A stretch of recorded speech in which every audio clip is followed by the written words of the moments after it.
नमस्कार साथियों, मैं हरीश खंडवाल मन की आप सभी का मन की कलम यूट्यूब चैनल पर हार्दिक स्वागत अभिनंदन करता हूं। साथियों, आज की वीडियो में मैं अपने डाना मंडल क्षेत्र के अनुसार की इतिहास की जानकारी दे रहा हूं। जो हमारा ग्रामीण पृष्ठभूमि का इतिहास है उसकी जानकारी दे रहा हूं।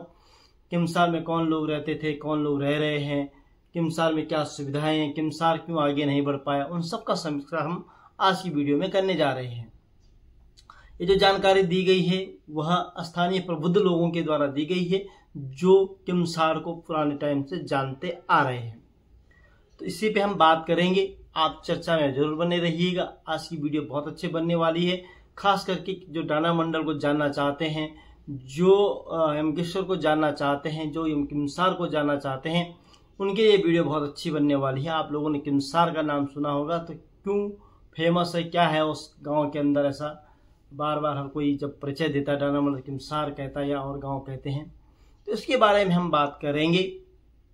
और इसको किमसार को डाना मंडल की राजधानी भी कहा जाता है क्योंकि यह सेंटर में है, केंद्र में है। तो इसके कारण भी इसको डाना मंडल की राजधानी भी कहा जाता है। तो वीडियो में बने रहिएगा। अगर आप चैनल पे पहली बार आ रहे हैं तो चैनल को सब्सक्राइब अवश्य कीजिएगा, वीडियो को लाइक शेयर कमेंट अवश्य कीजिएगा। तो आज हम किमसार आप लोगों को ले चलते हैं उस गेंद मेले में जहाँ किमसार में होता था, उस रामलीला में जहाँ किमसार में जो होती थी, उस इंटर कॉलेज किमसार में जहाँ बच्चे पढ़ते हैं, उस प्राइमरी स्कूल में जहाँ बच्चे पढ़कर आए हैं। 1921 की बनी हुई वो प्राइमरी स्कूल, उसका भी हम जिक्र करेंगे। हम जिक्र करेंगे उत्तराखंड ग्रामीण बैंक का, हम बात करेंगे स्वास्थ्य का, हम बात करेंगे पोस्ट ऑफिस की, हम बात करेंगे गाँव के मध्य रोड की, हम बात करेंगे नैसर्गिक सौंदर्यता की, हम बात करेंगे सामाजिक परिवेश की, हम बात करेंगे आर्थिक स्थिति की, हम बात करेंगे इतना सब कुछ होते हुए भी क्यों किमसार गांव अपने आयामों को नहीं छू पाया। तो हम इन सब पे आज चर्चा करेंगे और ये चर्चा आपके लिए सार्थक होने जा रही है। तो बने रहिएगा।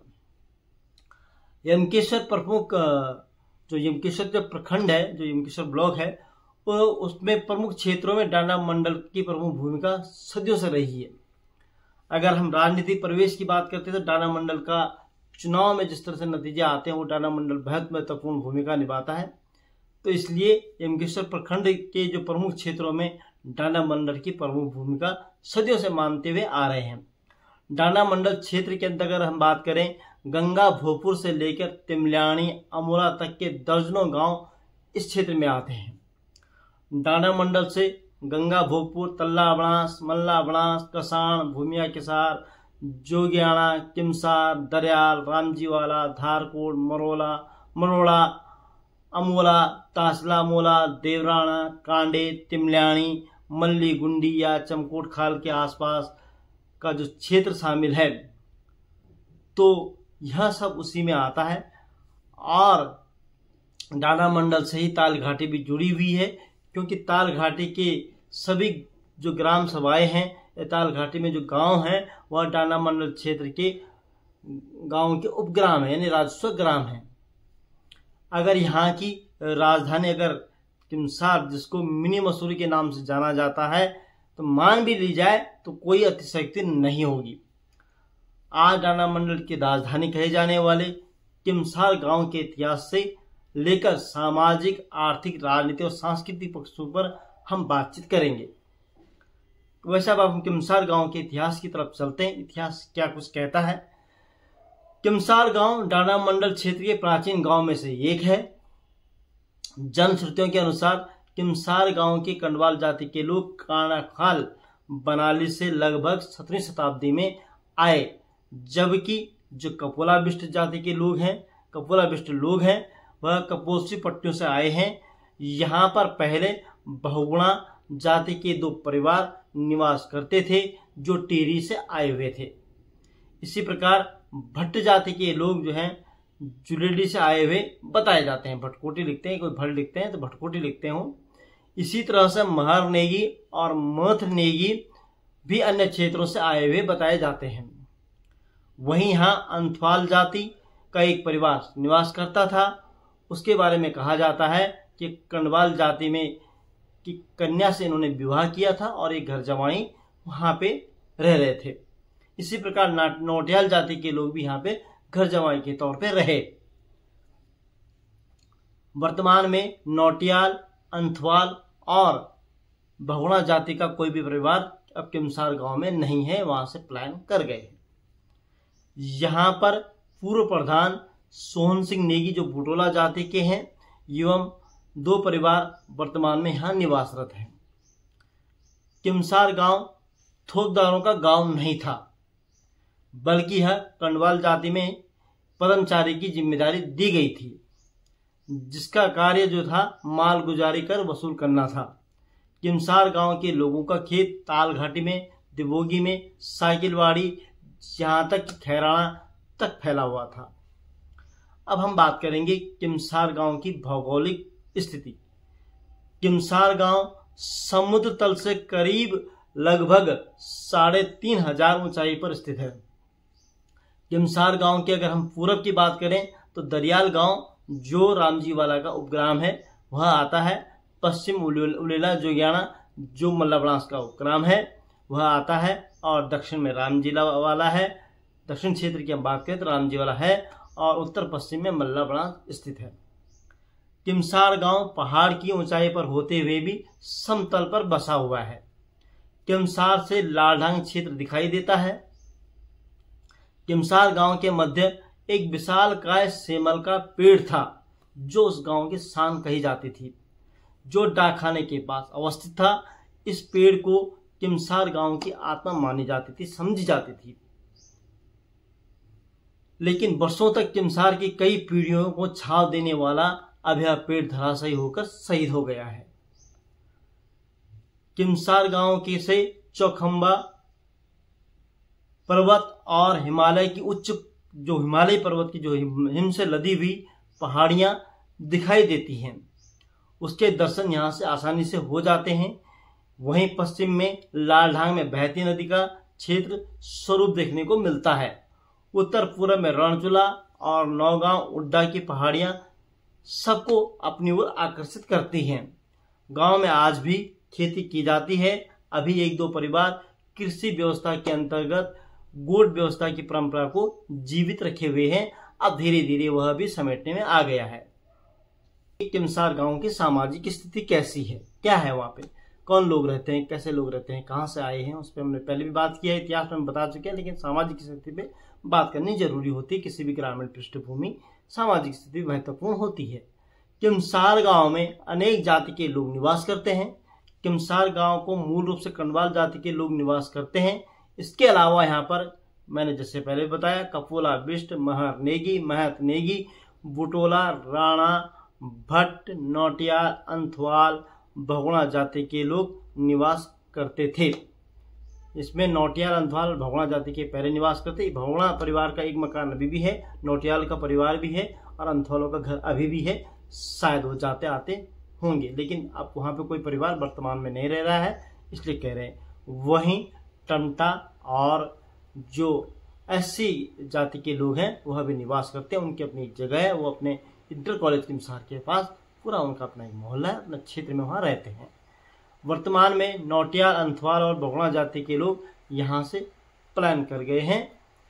किमसार में अब रावत जाति के जो बेगरा रामजीवाला के मूल निवासी हैं, उन्होंने भी अपना निवास स्थान बना लिया है। किमसार गांव में वर्तमान में लगभग अब बहुत कम लोग रह गए हैं और अभी भी बहुत से लोग निवास कर रहे हैं। वर्तमान में दीपक बिष्ट युवा हैं, वह प्रधान की जिम्मेदारी निभा रहे हैं। अब गांव को आदर्श गांव बनाने की जिम्मेदारी सरकार ने ली है, तो हमें उम्मीद है कि आदर्श गांव यह बने। किमसार गांव के चारों ओर खेत हैं, जहां उखड़ी धान, झंगोरा, मंडवा, गेहूं की खेती होती है। उड़द की दाल और गहत के लिए मल्लाब्रांस सहित यह क्षेत्र बहुत प्रसिद्ध रहा है। किमसार गांव की प्रमुख सारी या खेतों की हम बात करें तो ताल घाटी तक फैला हुआ था।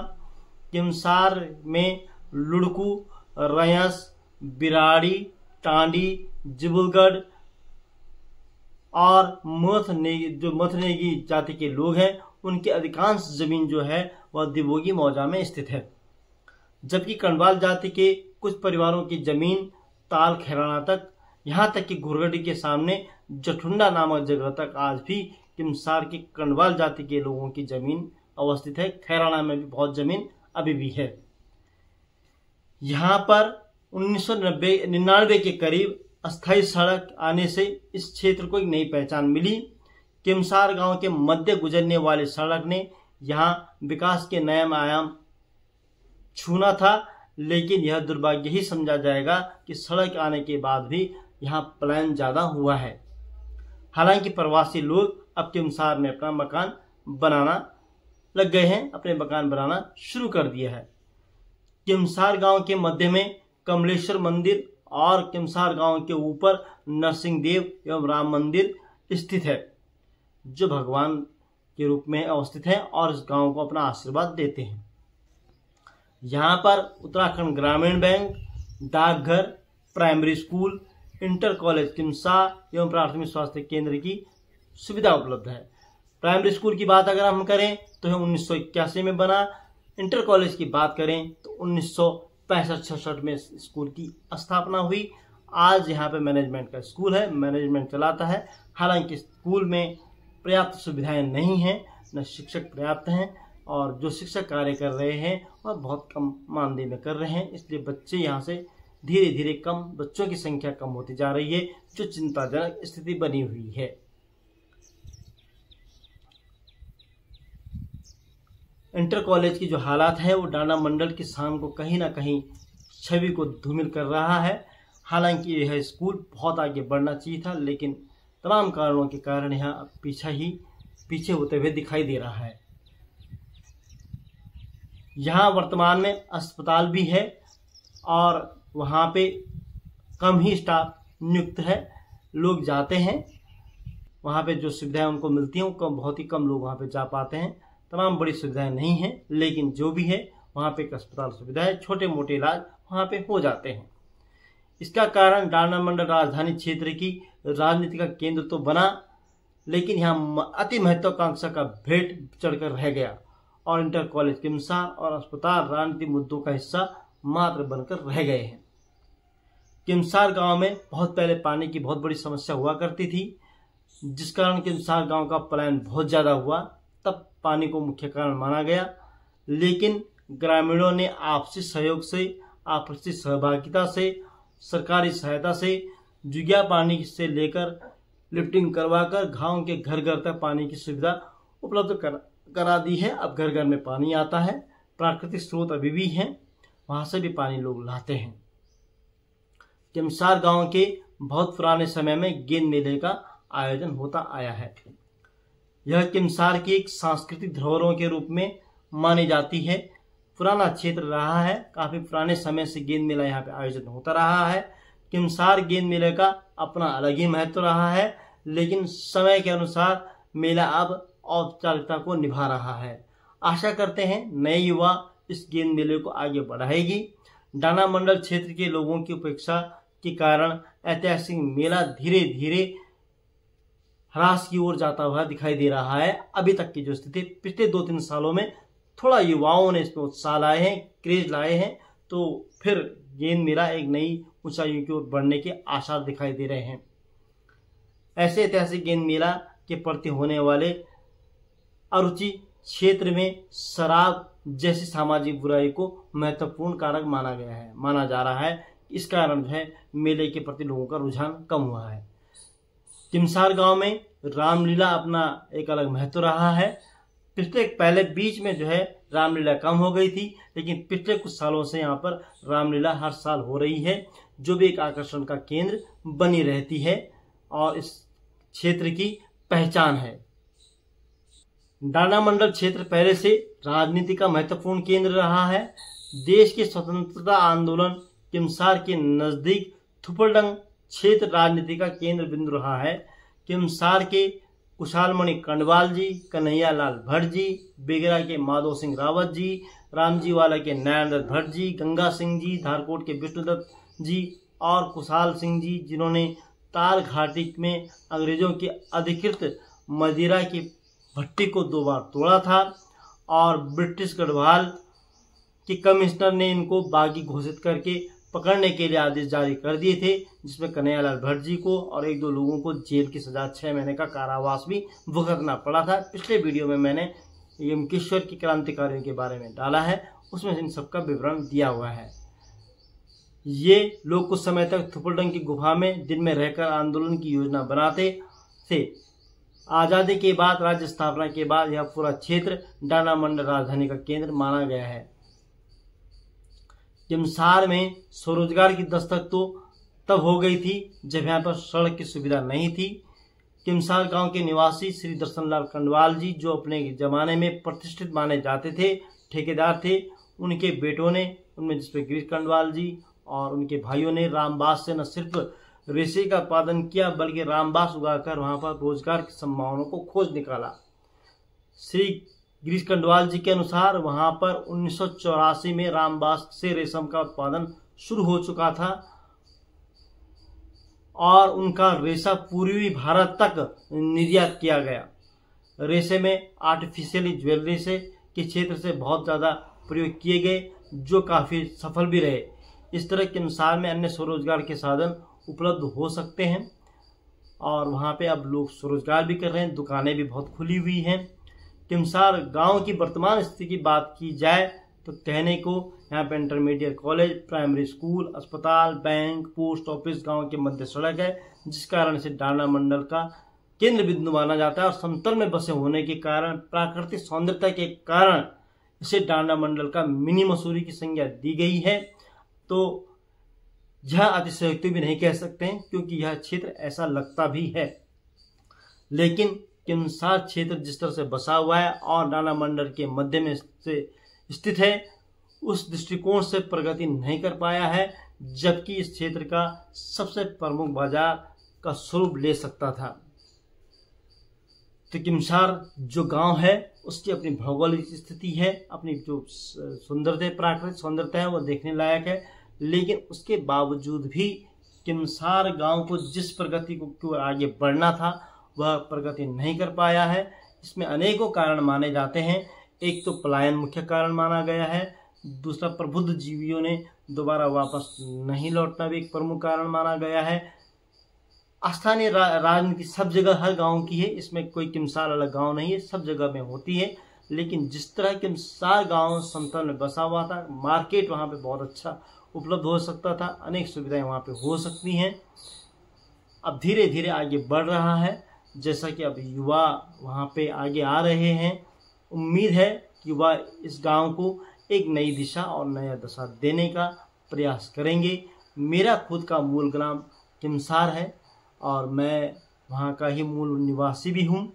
अभी भी हम लोग के वहाँ पे खेत हैं, हम लोगों का एक छोटा सी जगह मकान भी है जो टूटे फूटे स्थिति में है, क्योंकि वो सार्वजनिक है, जो कई लोगों का संजायती मकान है, जिस कारण उसका देख रेख नहीं हो पा रही है, लेकिन प्रयास किया जाएगा उसके लिए भी।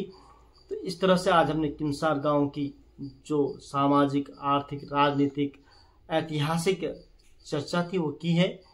मुझे उम्मीद है कि आपको वीडियो अच्छी लगी होगी। कमेंट के माध्यम से अवश्य बताइएगा आप किमसार के बारे में क्या कुछ जानते हैं या मेरे नॉलेज में कुछ कमी रही हो तो आप कमेंट में ज़रूर बताइए, ताकि मेरे को भी उसका ज्ञान मिल सके। अगले गाँव की वीडियो, अगली जानकारी हम आप तक पहुंचाने के प्रयास करेंगे। कल या परसों हम किसी अन्य गांव का इतिहास आपके सामने रखने का प्रयास करेंगे। आपको अगर इस तरह की वीडियो अच्छी लगती हैं, गांव के इतिहास के बारे में जानकारी अच्छी लगती है, तो हमें अवश्य बताइएगा। और इसके जो वीडियो फ्लैश में चल रहे हैं, सोशल मीडिया और मेरे परिचित लोग हैं, मेरे कुछ भाई लोग हैं जिन्होंने मुझे यह वीडियो उपलब्ध कराई हैं, उनसे ये वीडियो ली है, उनका भी मैं आभार प्रकट करता हूं, क्योंकि आपके द्वारा दी गई ये वीडियो मेरे लिए काफ़ी सरल और काफ़ी अच्छे बनाने में योगदान दिया है। इसलिए आप सबका मैं पुनः आभार प्रकट करूंगा। फिर मिलेंगे एक नई जानकारी, एक नई वीडियो के साथ कल। तब तक के लिए आप सभी का धन्यवाद, पुनः आभार। वीडियो को अंत तक देखने के लिए एक बार हम पुनः आपका आभार प्रकट करते हैं। धन्यवाद।